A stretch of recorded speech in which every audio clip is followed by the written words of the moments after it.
I turned to her with a smile. "Oh my God, I love it when you talk Pulp Fiction, detective." "I know, right?" she said, her dark skin and brown eyes a picture of joy.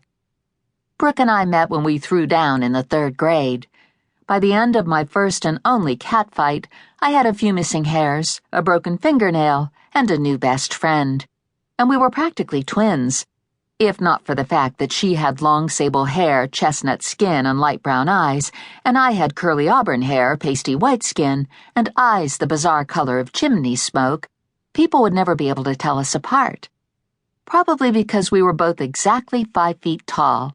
Not a centimeter more, not a centimeter less. It was eerie. In choreographed unison, we refocused on the slime ball sitting across from us.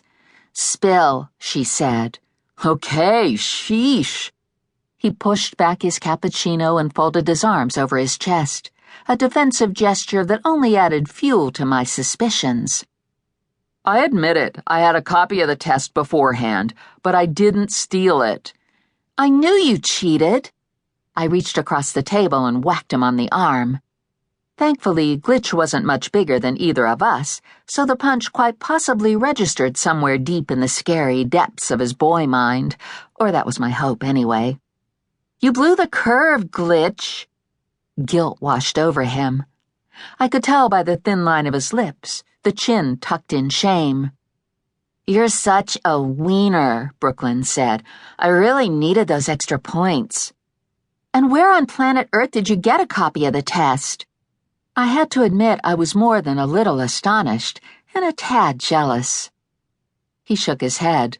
"No way, I'm not giving up my source. And besides, you both got B's. It's not like you failed the stupid thing." Brooklyn reached over, curled a fist into his t-shirt, and pulled him forward until their noses were mere inches apart. "Clearly, you do not understand the innate intricacies and often illogical drives of an A-freak."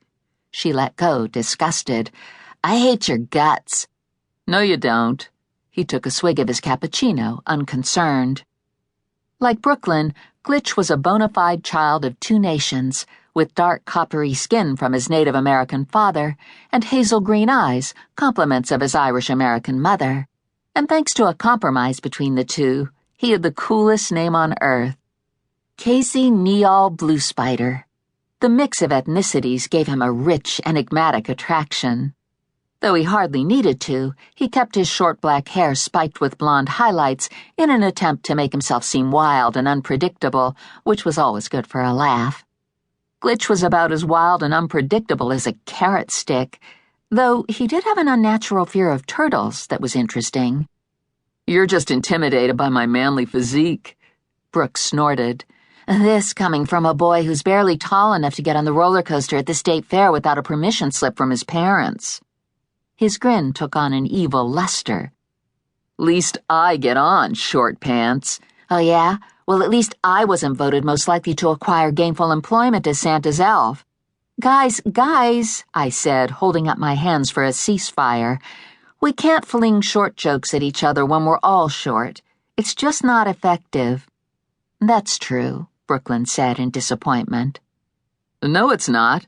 I am 3, count them 3, he held up 3 fingers for us to count, inches taller than the likes of you two. I can't believe I'm willing to be seen in public with either of you." "Glitch," Brooklyn said, a warning edge in her voice. "I will stab you in the face if you ever speak to me again." He squinted at her, completely unmoved, then turned to me and asked, "So, did your grandmother get her computer running?"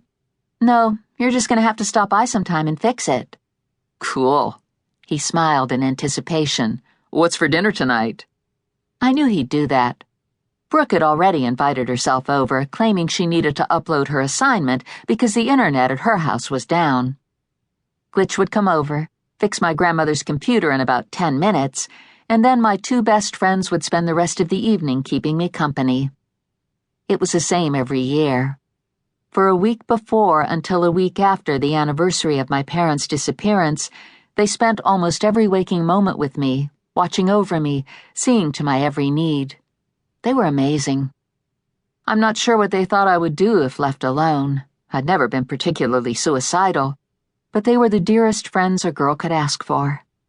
The air seemed to turn dreary this time of year, thick and heavy, so having them around did help, and I totally loved being waited on hand and foot, so...